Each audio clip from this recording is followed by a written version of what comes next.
The reason I love sport, the reason most people love sport is because you just can't predict it ever. But you can debate and discuss and make your predictions that you think are right and then be kind of heartbroken when it doesn't happen. So actually we have an appetite to have a second screen experience during that so that we can have things that bring the main screen experience to life and also make us feel like it's okay that we're not in the stadium, we still get a great experience. Consumer Electronics Show or Wimbledon? Wimbledon. Obvious. I can watch exactly what I want when I want and analyse it, and it's a personalised, awesome broadcast experience. Hi, my name's John. You've just joined the Experience Cafe, and today we're talking to Fred Baker about fan engagement. Really excited to have Fred here. Fred, give us a quick intro around who you are and what you're busy with today. Awesome, cheers John. So I'm Fred Baker. I run our sports practice here in the UK, which is a pretty incredible job. I'm very, very lucky to have it. I've just come off the last 3 weeks of being immersed in Wimbledon and the Open with St Andrews. So pretty great job getting to travel around, being involved in the most kind of awesome sporting events that we have here in this country. That's fantastic. And when you say our practice, you mean, I'm assuming IBM? Yeah, so I run our sports practice for IBM Consulting. I previously have run kind of large digital portfolios, doing digital transformation in industrial sector, public sector, and then now happily I'm running the sports practice for us. Fantastic, and we look forward to hearing a little bit more about what you're doing and some of the cool stuff that's coming. Yeah, cool. But before we get there, Fred, just to get a little bit more insight about you, tell me two truths and a lie about you. And you're going to guess the lie. I will try. So you. Right. I used to run my own bakery. I competed nationally in the 110 metre hurdles, and I have hung out with Harry Styles. Crikey. Well, with a name like Baker, being a baker sounds a little implausible, but I've heard some stories. I'm going to go with the 100 metre hurdles as a lie. No, that's correct. Absolutely correct. I was actually on track for the national title, and then the bloke beside me's trailing leg came over and kicked my hurdle, tripped me up. A Mary Decker crowd moment. Was distraught. Oh dear! And I didn't win. I came last. But that was my moment of glory. That was your indelible moment. Exactly. That propelled you into the future of esports and sports engagement. Yeah. Okay. So I'm assuming the lie then is Harry Styles? Harry Styles, yeah. I did once see him withdrawing cash from an ATM in Hampstead Heath, and we exchanged a meaningful look, but I wouldn't say that that's a hangout. And your bakery experience was that? I did run my own little bakery back in Auckland, New Zealand, where I'm from, and it was called Freddie's Bakery. Fantastic. Freddie Baker by name, Freddie Baker. Exactly. Baking by nature. All right. So get into the topic of fan engagement. Why is fan engagement so important in the sports world? I mean, there's almost 8 billion of us in the world right now. I guess most of us are linked to a sport of some description. In your experience, why is fan engagement such a hot topic and so interesting? Well, a lot of reasons really. I mean, it's important because that's sort of the only reason people play sport is for the fans. If there were no fans, then I suspect most of the sports we sort of know and love wouldn't really exist in their same form. The fans are what give it meaning, give it that kind of passionate followership. And the fan experience is so important because it's something people are so passionate about that there's so much to work with there. People are so willing to engage, to spend huge amounts of their time following a sport, a player, a team. So there's so much opportunity to bring that to life and really fulfill that passion and make it kind of meaningful for people. And I think it's important for kind of me at IBM because we have so many capabilities and products and kind of offerings that we deliver across all other industries that are all really relevant in the sports space. So fundamentally, it's about engaging customers and delivering things that are meaningful for the user. And there's no kind of better, more direct and kind of passion-filled way to do that than in the sports space, I reckon. Fantastic. And I guess if you can do that effectively, you get to monetize that in terms of the industry. Yeah, that's the thing I find really interesting about the work we do in sports is a fan knows exactly what the DNA of their team or their player is and needs to be, or they feel there's a lot associated with who they follow. It's not just enough for a win or a result. they have to play in the right way. They have to maintain the authenticity of their organization or their club or their course or whatever it is. So they have to engage the fan in the right way, not just in good ways, but in the right way that sort of is true to the kind of authentic origins and spirit of the brand or the team or the club. And so there's this balance you sort of have to help a sports organization achieve, where they engage these fans in that right way, but in a way that helps the fan feel comfortable interacting, kind of engaging, buying products, services, not in a way that ever feels commercialized, because that's the last thing you want to do to a fan and that's going to put them off, but in a way that can get revenue for the organization, so they can take that revenue, drive more meaningful experiences, grow, buy better players. It all is a sort of virtuous cycle. So that's the kind of balance to help organizations achieve that I really enjoy. Yeah, and I guess there's some lessons that can be learned from that environment and context into other industries, but we can go about that in a later. Yeah. So you mentioned, you've just been working in Wimbledon and some of the Opens, and tell us about some of the cool things that you're doing in this space today. Yeah, cool. So IBM, that 3 weeks ago started with Wimbledon, where IBM's been a partner for 33 years. So pretty awesome to see how we've worked together with the All England Lawn Tennis and Croquet Club to help them maintain the authenticity of the kind of the Wimbledon experience, but grow their reach, their engagement with fans. So what we do with them today compared to what we maybe did at the start is huge in terms of how it's come along, how we bring data to life, make fans able to experience the uniqueness of Wimbledon and immerse themselves in every match. So that's super cool. I spent 2 weeks helping show our clients around what we do at Wimbledon, taking them into the bunker, which is where we basically run a huge data management operation and kind of bring the stats of Wimbledon to life for fans and experiences they can immerse themselves in. Did that for 2 weeks. The week after, I was in St Andrews, seeing another of our clients there, St Andrews Links Trust, who played host to the 150th Open. My boy Cam Smith won, which was also great, but more than that, it was super cool to see the fact that we had gone live the week before with the new website for the trust, St Andrews Links Trust. And we are now doing a whole heap of really exciting work with them, building a new commerce platform for them, new booking system, looking at a 2-year roadmap of initiatives that will help them bring their club to the world. And we're talking about the home of golf that is literally the mecca for any golf fan, and bringing that to the world, really, where historically that's been something you can only get to see and experience if you're one of the privileged few that kind of can get a booking there a year in advance or as a member living locally. And really the idea is bringing that incredibly unique place to life for golf fans around the world, and we're the organization helping them do that. That's cool. So I guess it's about making it more accessible to more people. Yeah. I guess to your point around fan engagement and kind of making that experience more immersive, what are some of the features around sort of this merge between the physical game and some of the digital experiences we're putting around that? What are some of the things that you're seeing resonate?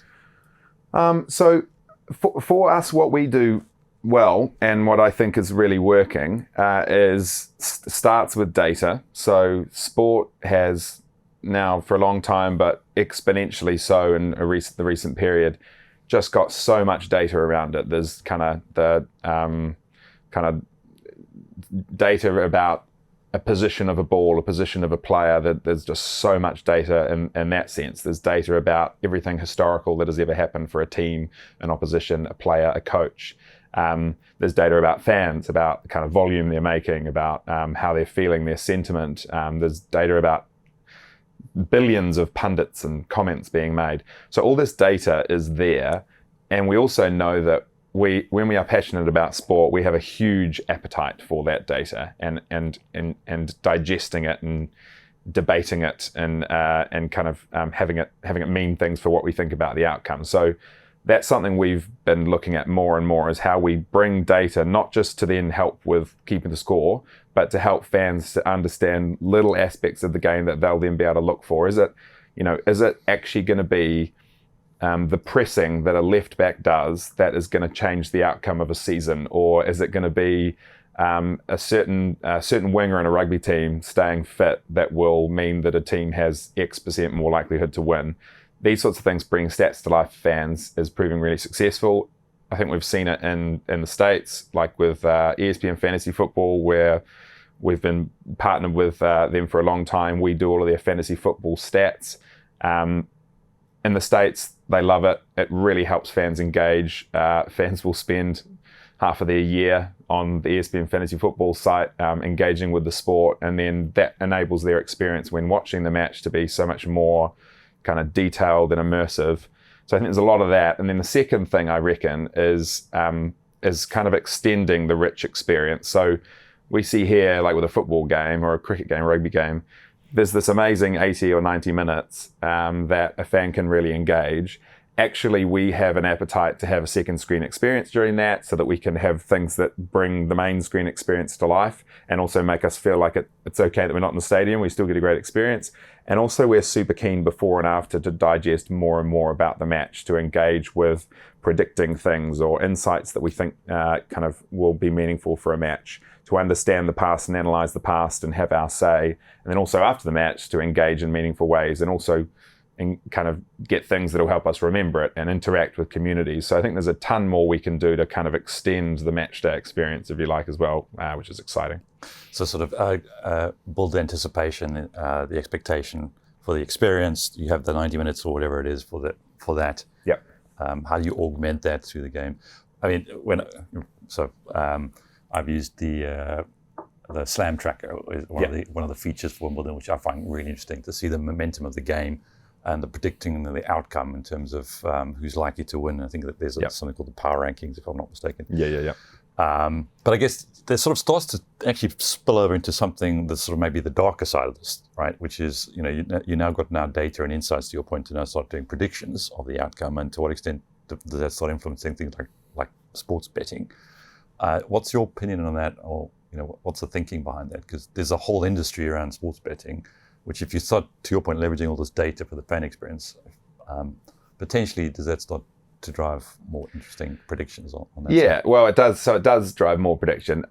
We don't ever do any of the work we do to help people place bets or help people make money off sport. I think the reason I love sport, the reason most people love sport, is because you just can't predict it ever. You have no idea what's going to happen.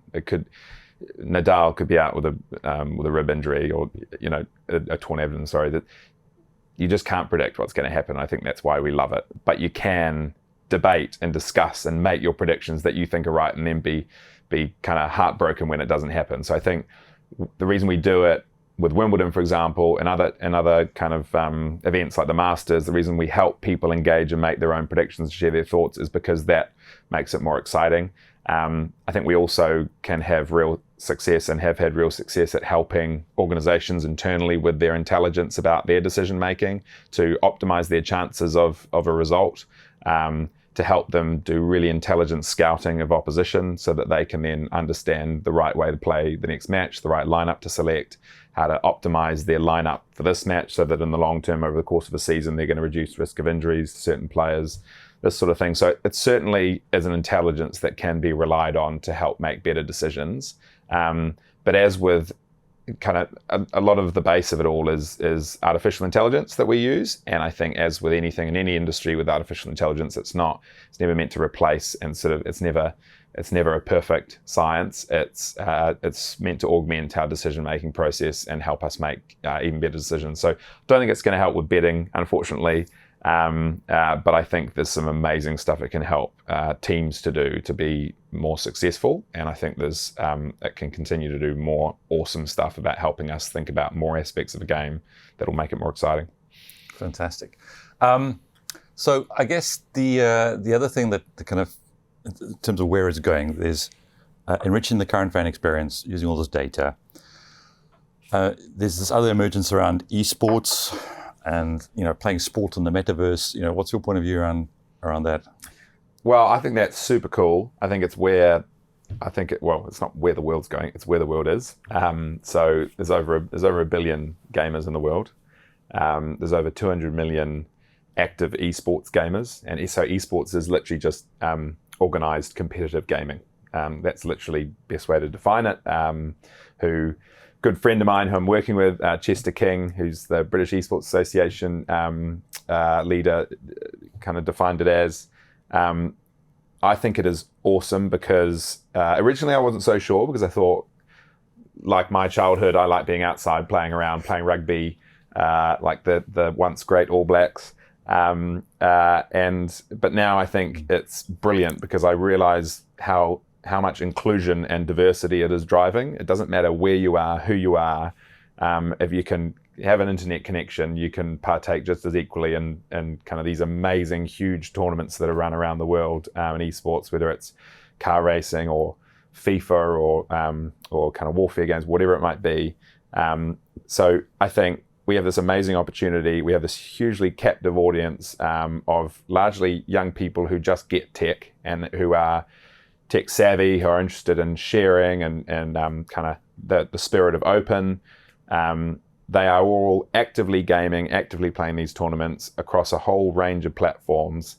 And there's a super exciting opportunity for us as IBM in that space to help bring even more scale, bring some security and safety with that scale that I think is essential with an industry that is growing so fast and therefore kind of needs some help to maintain the right sort of structures. But that's a super exciting area for us in IBM, I think, because you've kind of got people engaging permanently on platforms that are super sort of tech savvy and so much data for us to kind of play with and make even more engaging and immersive experiences for all these gamers and all these fans. And I guess there's also a demographic or generational differences, right, between I guess people of my generation and maybe your generation who didn't really spend much time online gaming versus people who are growing up in that world now. And I guess there's almost like a parallel lesson around how do you engage different demographics in other industries, people who are immersed in this way of interacting starts to shape the experiences of how they engage with other brands and other offers in the market, right? Yeah, I reckon, So there was some stat, I'm going to get it wrong, but the sort of the principle of the stat is true, is that I think it's sort of age 25 or something and below for the rest of their lives will spend sort of over 50% of their kind of worth, their value and their time will be spent online in some way, which is, I think, really meaningful. It means that online presence and interaction and purchasing and having your net worth and value online is just a natural thing. And that's something that the world of esports is totally comfortable with, because that's kind of, you build games online and that's where they kind of are in these amazing worlds. That's where all of our other industries and sectors and clients that we work with elsewhere are having to adapt. It's not some sort of extra thing you do with your day where you might go online and look at maybe a more sort of static shop experience. You need to be immersed at every step of the way, or else it's going to be a sort of subpar experience to what these kids are used to, where everything is just so immersive and they literally have all their friends, the people they kind of know and love, they can interact with in the Metaverse or on these gaming platforms. So I think there's a massive shift is going to have to happen to kind of catch up with the experience and the bar that's been set by gaming. Right. Well, for those out there, if you like what you hear so far, please hit the like button and subscribe if you want to hear from more on our channel. But to carry on with the discussion, Fred, I wanted to ask you a couple of questions, as I ask all my guests, just to get a little bit more insights around how your brain works. So the standard 10 questions. It's one or the other. Morning or evening? Evening. Diet or exercise? I think both, probably, because I sort of find I'll always try to do at least one, but then it's way better if you're doing both. Email or chat? Chat. Yes or perhaps? Yes. Consumer Electronics Show or Wimbledon? Wimbledon. Obvious. Disruption or transformation? Disruption. Cloud or GDPR? Cloud. Video or phone call? Phone call. Consult or direct? Consult. Speed or accuracy? Speed. Fantastic. So just quickly moving on also a little bit about you. One of the things we find is we learn from our our failures in life, and that informs how we approach things. And actually, there's some of the most interesting insights come out of it when things didn't work out. What was the sort of biggest failure in your experience that you learned the most from, that you can share with us? It's hard to pick just one. Have there been so many? Yeah, exactly. Oh, I think probably, especially in the last few years at IBM, is just sort of trying to do too much and go too fast. I know I just said speed over accuracy, but probably should have gone with a different answer there. So I think the last few years have been incredible. I've been lucky to be involved in some amazing work, but through that time, I've always sort of tried to achieve 10 amazing things rather than just nail one or two. So no specific examples I'm going to give, but I think that's been my major learning from the last few years is like just less is more. And I think that's really relevant in trying to sort of focus on using that now in the sports space because it applies in what we're doing with these sports organizations we're working with St Andrews Links Trust, the Masters, Wimbledon, some of the Premier League organizations we're working with, motorsport, all of it. If you can do one or two super rich, meaningful, well-delivered products or experience points in a journey for a fan, then they will have a massive impact and drive a huge amount of engagement for the fan, for the organization, rather than trying to do this sort of all-encompassing journey or product that does everything, but does everything sort of 5 out of 10 good. So that's, maybe a bit of a cop-out answer, but I think that's been my sort of learning, failing over the last few years, trying to do too much, and then what I've kind of taken from it now, I think I'm trying to apply in the sports space. So summarize sort of less is more. Yep. And kind of focus on the knockout 10 out of 10 versus the stretching yourself to 10. So on that topic then, what are some of the knockout 10 out of 10 experiences you're currently working on with some of your clients that you can give us some insight to?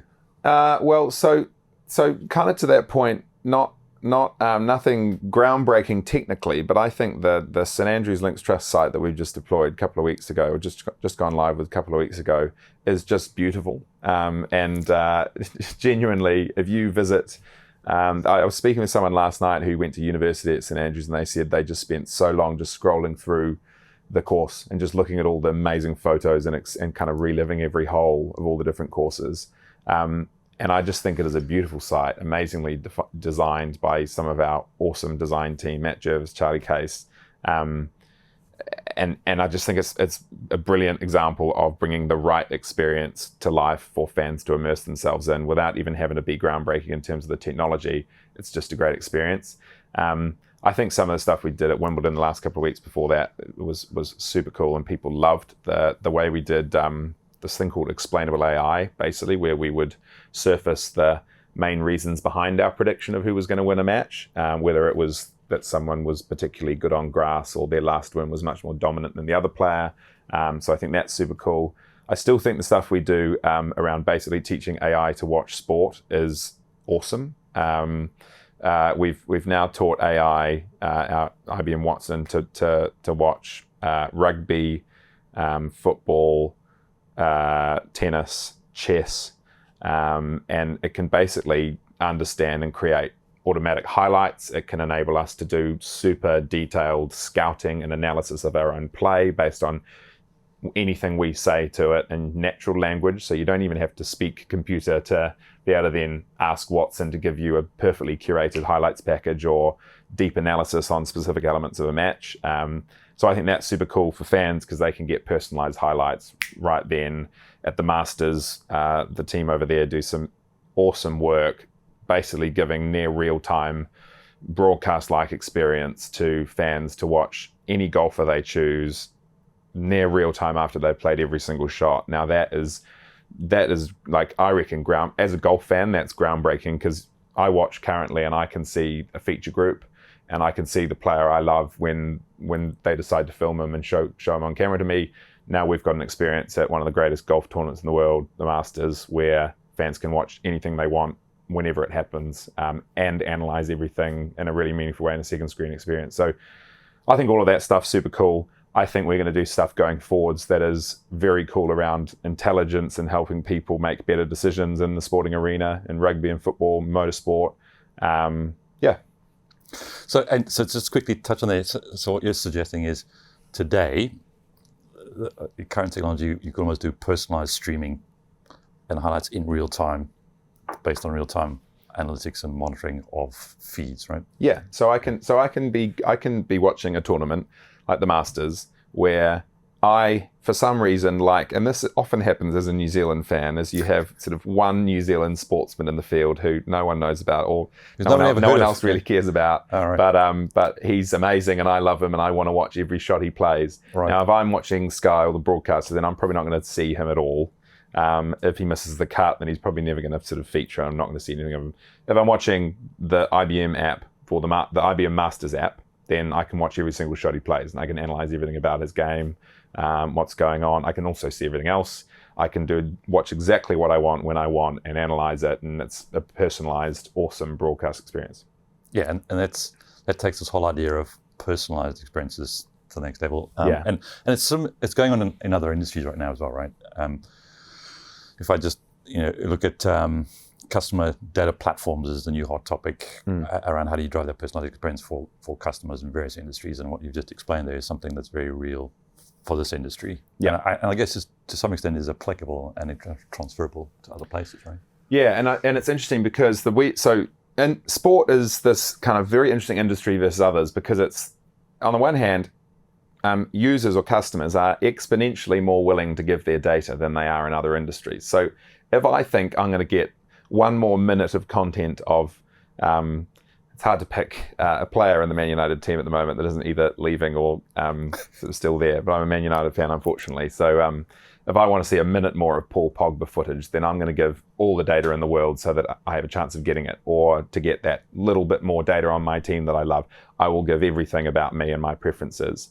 And in return, I think sports organizations historically haven't done much with it. So it's sort of the opposite. We have other organizations, other industries who are desperate to do things with data, but they get access to very little. Sport is the opposite. So I think if you look at the Masters, for example, we are very willing to give our specific preferences and everything that we want to see to the organization. The organization in the first instance is then using that to deliver exactly what the fan wants, that personalized experience.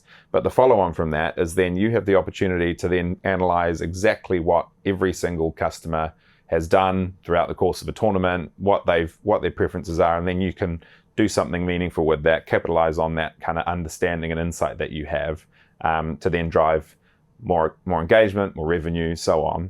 So I think kind of what we do in sport, I think, is relevant for other industries, because it's sort of softly catchy monkey type thing, where you sort of first deliver on the experience that they're asking for, and then afterwards, once you've earned that right, I think you can do something meaningful with that data. Yeah, and almost provide those tailored VIP experiences. Yeah, as well. Exactly. So just kind of trying to wind the clock forward then. So you mentioned esports. I think you've just described how we're sort of trying to get that, dare I say, omni-channel experience between the physical sport and the kind of the online world, and trying to create that crossover. You touched on the fact that esports is now going kind of more immersive, and there's almost an extension to the Metaverse. Kind of, if you take a step back and just think sort of 5 years from now, how's the world changed? What do you think will be different 5 years now in this space than where we are today, based on what you're seeing? I just think there will be less focus on physical, like we've seen in the past with sport, where it's selling merchandise in physical shops and focusing predominantly on sort of those that are physically in places, and much more focus on the digital. If you look at I think it was a stat from Liverpool FC, who we did some really cool work with them as well, actually a couple of years ago, but something around the kind of average age, or maybe not Liverpool, but something around the average age at one of the kind of those key stadiums 30 years ago was 19 or something. Now it's 49. So literally it's an aging physical fan, but all of the young fans are engaging in super meaningful ways. If you take Premier League, for example, young fans are engaging so much in FIFA and kind of e-FIFA tournaments, and that's where all their engagement is. Premier Leagues need to work out, and they already work out how to capitalize on the esports interest in the same sport, owning teams, investing in tournaments, and selling digital assets like footage material, NFTs around jerseys, player material, so on. So I think there's going to be this. That means things for supply chain. It means things for how they control their assets and own their assets and share their assets. But I think it's going to be all about digital, all about how people can own their sort of share of the club, how they can immerse themselves in the Metaverse and kind of all these online platforms, much more seamless. Yeah. Will we be watching sports with a headset on in the Metaverse in the future? You might do, yeah. I don't think I'll ever need to, because I love just having it on TV and then having lots of other things that have informed me in the advance and after it, and I can engage. And maybe for me, it'd be more about how I can bring community or friends into my experience with me. And maybe that is through a headset, but maybe through other kind of forms. But for me, I don't think the product of the sport is going to change. But I think I will just get a richer and richer experience during, before, and after it. Fantastic. Fred, been really interesting talking to you, and thanks for your insights. Thank you. Wish you all the best in the world of esports and sports engagement and fan engagement, and hopefully we'll speak to you soon. Awesome. Cheers, John. Great. Thank you.